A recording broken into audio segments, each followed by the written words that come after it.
Some girls wonder, other girls whine. This is Red Wine Girl Time. Red, red wine. Red, red wine. Only get better with time. Only get better with time. Red, red wine. Red, red wine. Only get better with time. Only get better with time. Only get better. What's up, everybody? Welcome back to Red Wine Girl Time. This is actually the first episode of the new year, but also the first episode in a very long time with my original co-host, Simma. Hello everyone. It is so good to be back, guys. Like, it feels like old times, but like a whole new world. So much has happened in between the time of separation from our last episode together, the 3 years of growth, not just pandemic. I actually think it was more than 3 years. Is it? Yeah, because 2019. No, our last episode was not in 2019. No, it was in 2020. No, it was in like 2018. Girl. Yeah, our last episode was in 2018. You sure? I thought we did it. Wow, yeah. It was 2018. Yeah. Of all the things that have happened, the most wonderful thing is that now we have both stepped into entrepreneurship. In a very fresh and new way. In a very seasoned way. Everyone wants to be their own boss. Right. As boss, who's had a boss, who sometimes needs a boss. We kind of want to steer you in the right direction. Mm-hmm. Can everyone be an entrepreneur? No, wait, I want to start with the story time because there is a specific situation that inspired this. As you guys know, we always, our conversations. We always choose violence. No, we do not choose violence. We're often inspired by real life events. Right. And yeah, let's just tell the story. Because you tell the story, because you called me with this. Girl, I would love to note the fact that Saika has completely started this conversation with no real warning that this is how she was going to start. So you tell them about the story that you confidentially told me. Okay. So here we go. So it all starts with me minding my business. Because as an entrepreneur, I have learned that I have to mind the business that pays me. I work in social media. So with me working on social media for other people, a lot of times I'm not always actively on social media to even tune into my friends' pages. So I get a message from an acquaintance of mine, an associate of mine, someone that I'm starting to develop a new relationship with, about my best friend. It says, "Get your damn friend off of my timeline." I was following her, and a lot of her posts in the realm of trying to encourage people also always seem to be shaming people with regular jobs, shaming people who are not on the entrepreneurship path. It was very much like, ugh, I'm above you. And I don't like that. If it's anything that anybody knows about me, like, I'm for the people, should have ran for president. Okay, let's slow down. Okay. But for real, like, I think that everyone has their moment and everyone has their thing. Right. Every single time that this girl makes a post, although I can feel the intention behind it, sometimes it's not what you say, it's how you say it. But she was like, oh, since some of y'all need a boss, this is how I read it. Since some of y'all need a boss to get things done, maybe you need to pretend that you have a boss so that you can go be an entrepreneur. So what the post actually said was, if you don't do me. It said, if you don't like social media, that's fine. Just pretend your boss told you to go do it, essentially. So I guess her motivation tactic was, you know, since most of you guys show efficiency and motivation when you're being told to do things in reference of employment, then apply that so you can get things done in your own life. And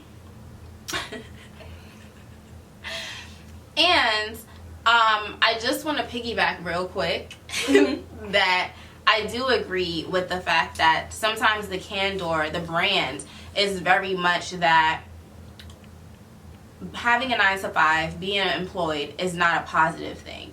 It's a slavish thing. It's a thing that no one would choose to do, and everyone should follow their dreams to be an entrepreneur, assuming that their dreams include being an entrepreneur. Right. There was a part of me that kind of felt bad when you told me about the message I sent you, because I was just like, but I wasn't being rude. So when I was responding from the space of, if this is a friend that my best friend has chosen, then that means that I can share my opinion and it not be a thing. So I shared my opinion. She never responded. And my opinion simply was like, I'm so tired of seeing 9-to-5ers and people with regular jobs being shamed. You know, I was like, you know, teachers have bosses, doctors have bosses, restaurant general managers have bosses. I can't tell you how many times I'm laying in bed at 7 in the morning and Ashura calls me and I immediately get up out the bed, because I know that whatever conversation we're about to have is going to either get me on track or put me in a space of inspiration, because that's our relationship. We hold each other accountable. People need accountability. Maybe not you, and that's great, but I was like, you know, like, you can't shame people for having bosses or being comfortable with having bosses. So that was my comment. I wasn't rude. I was actually looking forward to having an open dialogue about that, because everyone in her comments are always like, 100%, yup, you right. So, and I want to also clarify too, and I want to add that this is something that Saika does. If she sees something and she has a passionate opinion about it, she's going to share it. There's been things that I've posted that she'll like go in about, and it's so important when you have an opinionated platform to be able to step back and, like I told you when I even discussed the message with you, read it 3 times. Do not just read and react. Read it 3 times. Right. You read it the first time because that's when you get the notification. Then you read it a second time, removing all what's the word? Like all like feelings and emotions. That entire very personal view. You read it, just kind of, what is this actually saying? Right. And then you read it a third time to just assess, like, okay, is there really any tone in here? How can I respond to this being on brand and being respectful of this person taking the time to engage with my platform? And you move on. So not every time I posted something, Saika goes, yes, girl, this is it. Sometimes it's been, well, I feel like boom, boom, boom, boom, boom, and such and such and such. This is something that is clearly problematic. If there are people out there that are thinking this way, and we really want to break down for you, do you understand what the world would look like if everyone was an entrepreneur? And here's the thing, right? Because I could also understand her disdain towards like my opinion if I was a 9-to-5er. If I was still, you know, like working in restaurants or whatever the case may be. Because then it could just be like, girl, like, you don't understand, which is why you're making this comment. I'm an entrepreneur. I own a cosmetics line. I own Red Wine Girl Time. I graphic design. I'm a freelance website graphic designer. So like, I do things to make my own money. So I understand the value in entrepreneurship. I understand the journey, but I also understand that it is not meant for everyone. So, which is really the point of like that backstory, is that like the reason why I shared my opinion was because like I know there are girls who follow me who don't do makeup. But they like my content. So to me, it's like, you know, there could be people who follow you who have not yet stepped into entrepreneurship, who may be curious about it, or maybe who just want to root for you. But here you are shaming them. And entrepreneurship, in my opinion, you tell me what you think, it is not for everybody. I wouldn't wish entrepreneurship on anyone, because you being close to me and me being close to you, we both see the processes of this. Especially because we both got into a place where we also don't have dry seasons. People are constantly in need of our work one way or the other. And so we know what it looks like to be up at 2-3 in the morning working on things. We know what it feels like to feel like, oh my goodness, like I can't even get a break. We know what it feels like to do such good work that people are constantly in demand of us. that takes a different type of mental space. Absolutely. And then also to piggyback off of that, I would say that like being an entrepreneur, because I don't even want to talk about the wonderful things of being an entrepreneur. I want to talk about like the real, especially from an emotional aspect. While there are great milestones, while when you reach certain goals, it feels amazing, the time in between can be so discouraging. Right. And everybody is not built for that. And not built for that as in like you guys are not strong enough, like some people are not strong enough, some people don't got it, but it's just like being an entrepreneur, for example, right? Graphic designing. I went through a period of time where the most money that I make, the way that I pay bills, is through making websites. Every 3 months I say, I'm not taking no more clients. I quit. I don't want to graphic design anymore. I just want to focus on my own stuff, because as a creative, you give so much of yourself to other people. Right. And creative people think differently. We don't think the best. I cannot think the way that a doctor thinks. The logic and the precision that goes behind being a doctor or being a lawyer, memorization, I could never do it. So I'm not saying one is above the other. These are completely different paths. The thing about being a creative is that when you're constantly creating for people who do not understand creativity, who do not have creativity, it is absolutely draining. Right. It is exhausting. And so I find myself giving so much to people that I don't have anything left for myself. So like, it's not easy being an entrepreneur. And then one of my favorite pages, this is really what I want to talk about too. One of my favorite pages on the internet right now is called Raw Reviews.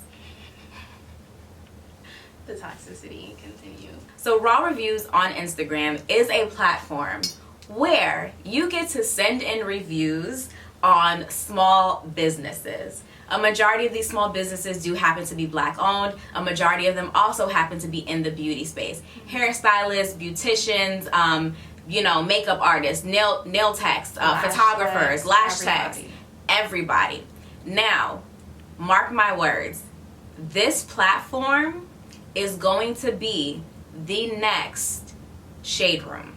I can see that. That platform is going to blow up the way that the Shade Room blows up. Actually, some rapper's girlfriend is rumored to have gotten the original page, which was at like 40K followers, deleted because a customer had left a review on the girlfriend, and she got mad because it was a negative review, because the negative reviews be the tea. I'm like, y'all out here treating people crazy. But but it be continue. no. So that's basically it. Like, Raw Reviews is one of my favorite pages, and every morning actually, with my cup of coffee, I get a bunch of examples of why everyone shouldn't own a business. And I want to piggyback on that because there's a couple points that you made about that journey, right? And I think that as a creative, you have to make a decision. You have to decide, because either way, if you are employed doing something creative, like you said, for people who are not creative, you are going to find yourself in a place of feeling drained. And that's why I never want to paint the narrative that you have to do this on your own. You can be a social media manager employed for a corporate company. You can be a graphic designer employed for a corporate company. You can work for someone else and still chase your dreams and your passions. Here's the difference. If I'm a graphic designer and I'm working for corporate, my hours are going to look different.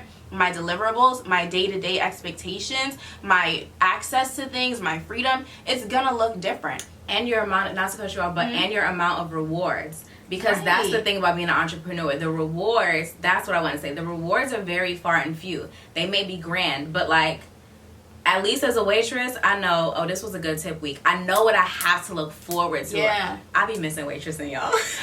I know what I have to look forward to. That check is going to be nice.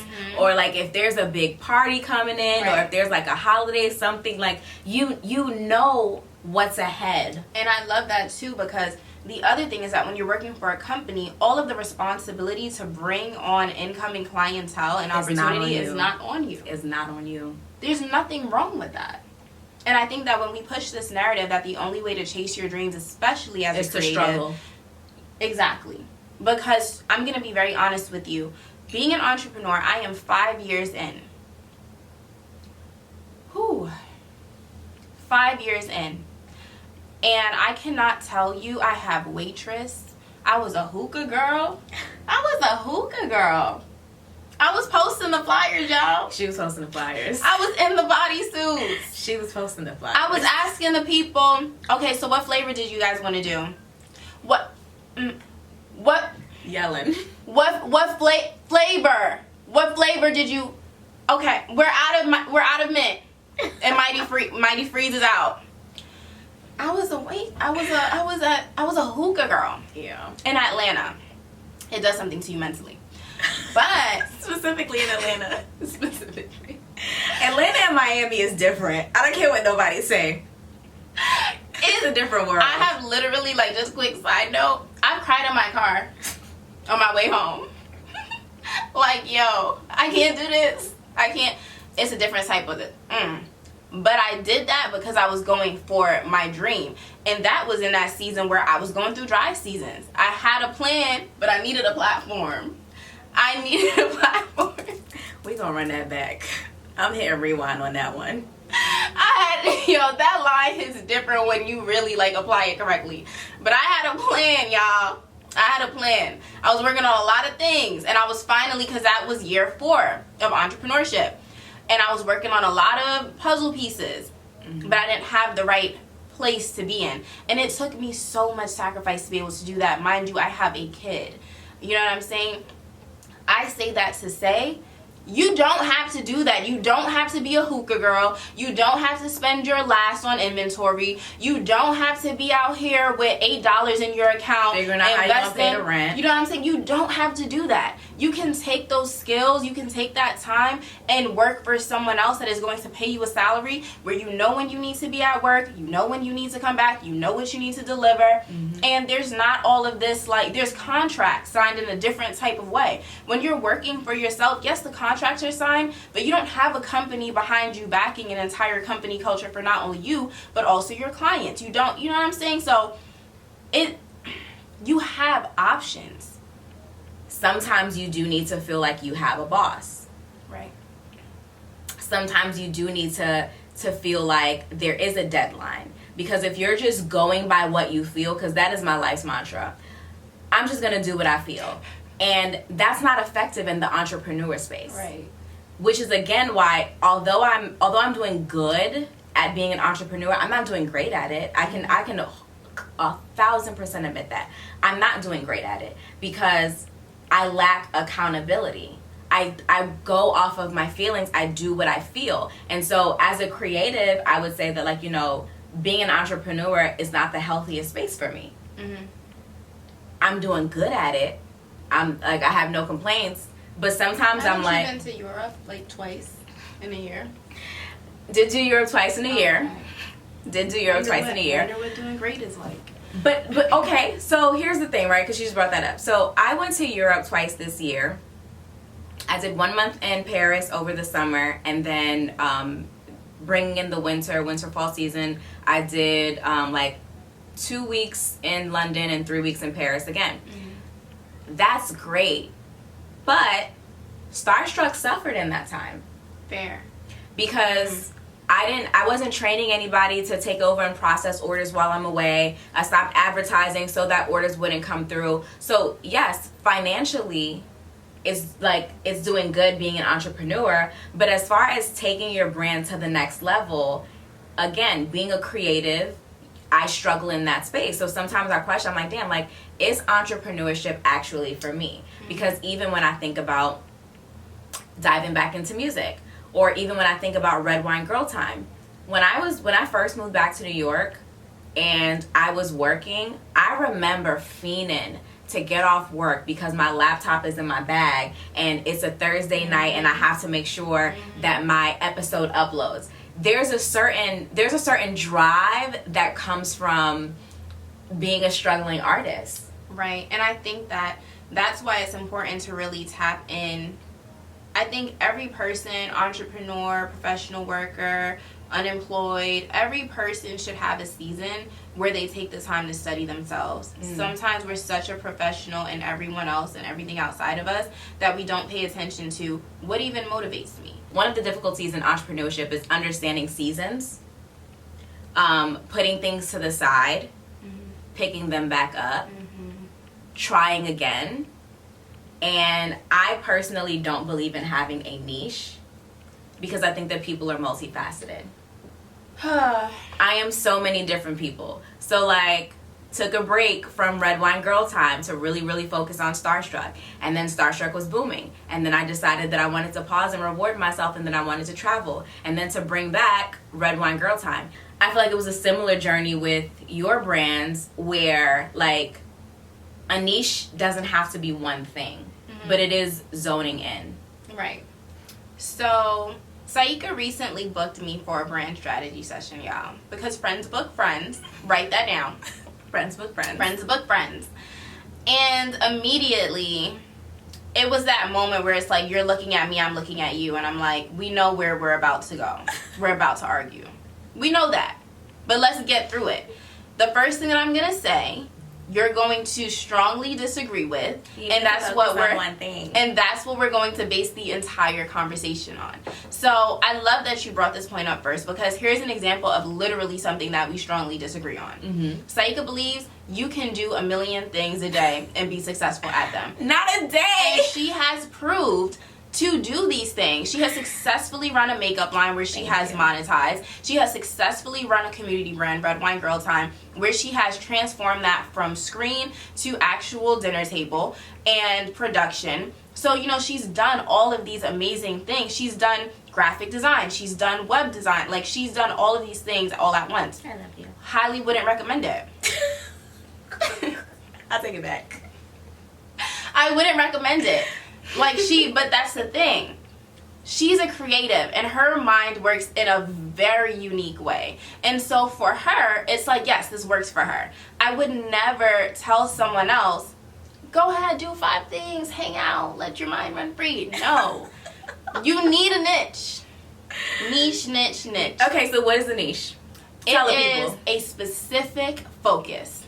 2022 for me is about putting all your eggs in one basket. And the reason why that's important is because laser focus changes the game on everything. Now, here's the reason why what Saika does works for her. She has a laser focus on all of these things. When she gets interested in something, she tunes out everything else and becomes completely invested in that. We were cheersing? Oh, no. I was like, what? Okay. No. That's new. That's new. Is that on the production side? Okay. But yes. When she gets really invested in anything, interested in anything, she completely tunes out everything else. It doesn't matter what TV shows, other types of music, her brain becomes laser focused on that thing. For example, when she first started Red Wine Girl Time, she was so focused on listening to different sounds, looking at different things with wine, going to different wine tastings, and just informing herself about the fields in the industry, looking at different shows that represented what she wanted to see, what was missing from the area that she was trying to be a part of. And most people are not able to do that when they're focused on multiple things. And that's why I wouldn't recommend it, because if your brain is not wired that way, you're not going to be able to execute those things in that way. You know what motivates you. You have to be thrown into the fire of everything in order to be like, be drama. No, yes, like it's very dramatic. Like very dramatic. What motivates me is money. I knew it. It's money. I can't do nothing for free. It's a couple people out there that know, like, Sim said she was gonna get that done for me as a favor. I can't do it. Like, there's something mentally in me, or if you're getting anything from me discounted, I can't do it. Like, money motivates me. Now, is it my goal? No. My passion is my goal. My purpose, that's my goal. To serve people, to transform things, that's my goal. So it's not like money is like I'm serving it, but it's like money is motivating to me. I love to turn my craft into money. And I know that when I'm able to perform a service and regularly get paid the amount that I want to get paid, oh, that's going to drive me. Also, appreciation. being in a space where someone is appreciating my work. I love to be adored and complimented. Oh, I'll sit on this couch all day and be like, girl, like, you are, yes, and that thing that you did, and I'll just, sometimes if you're speaking to me, I'm waiting for you to tell me about something good I did. And the conversation could not have even nothing be about to do with nothing. And I'm like, are you gonna say that time that I helped you like that? I love compliments. Compliments and money. I should get therapy about that. But I thought it was a bad thing. Compliments and money, it sounds very like, there's way more. At least yours has like a passion behind it. Struggle. Heartbreak. Okay, fair. That makes me feel a little better. Yeah. Okay. But I say that to say, you need to know what motivates you. Because if you know yourself in and out, you know what motivates you, you know what excites you, you know what frustrates you, you can place yourself in where you need to be. Do I need to be in a place where there's a little more structure? Maybe I'm working for someone. Or do I need to be an entrepreneur? And wherever you decide to be, you can feel comfortable with that decision knowing that you're going to maximize your creativity and your production levels because you're positioned in the right place. You could be the most talented graphic designer in the world, and if you are an entrepreneur where you feel stressed out, you will ruin your brand because you will get stressed out, you'll get annoyed, you'll get frustrated, and you don't produce your best work. Right. You don't even produce good work. You do need a boss. I need a boss. You need an accountability partner, and you can name it different things. Mm-hmm. For some people, it's your husband. For some people, it's your best friend. Mm-hmm. For some people, it's your child. You know? For me, it's my child. Ashura the other day, Ashura was like, I'm fat. Trisha was like, don't say that. And she was like, but I am. He said, no, say you're cute. I was like, is he checking up? It was the part for me where I was like, but just look at me. And he goes, brush your hair. Accountability partner. But yes, some people need that accountability, and there's nothing wrong with that. I think I would be such a liar if I walked around saying that I've earned everything by myself. Facts. That I just was self-motivated from day one. Nobody poured into me. Nobody gave me any motivation or any will to do anything. That there were moments where I felt like giving up, and the only thing that got me through those times was me. Mm. I'm also a woman of God. So what we're not going to do is just be like, oh, now I had this in the bag. I was just been doing this. This is all me. Y'all got other people working for you? That's interesting. I got this. No. It just doesn't work like that. So that's my spiel. That's my TED Talk. So all in all, we can agree that entrepreneurship is not for everyone. It's not for everyone. As a creative, I struggle in that area because I go by what I feel. It may not be for me by design, but it is something that I want for myself. Therefore, it's so great to have a friend who's excelling in that area that I can learn from and who's also capable of holding me accountable. So find that person in your life, but we get so wrapped up in pretending that everything is going great. Right. It's like you're literally in my brain. Because I was going to say that. Don't get so caught up in the aesthetics of the thing that you start to fall short on the production of the thing. It is also okay to fail publicly. It's okay. It's okay to stop publicly. Girl, I haven't been on social media like that, and I've been making more money than I've ever made in my life. I'm not stopping anything. Just because I stopped posting on Instagram as much does not mean that I stopped anything. Right. My business is very much successful and very much running. So you have to be okay with not producing publicly every now and then. And you have to be okay with people having the opinion that you fell off or that you stopped. Mm-hmm. It's okay. You got to find what works for you. That's what's important. We did good. We did great. Thank you guys so much for tuning into Red Wine Girl Time. We have so much more in store for you this year. Sam, thank you so much for joining us. It's Thank great you, to have thank you you. back on the couch. Mm-hmm. Don't forget to like, comment, let us know about your personal entrepreneurship journey, or if you have a friend who's an entrepreneur and what your perception is of their journey. Definitely would love to hear it. Follow us on Instagram. Make sure you subscribe to my YouTube channel. I don't know if I mentioned it, but I'm going to mention it again. Please subscribe. Turn on those notifications because we are back every Thursday. And that was Red Wine Girl Time. Cheers.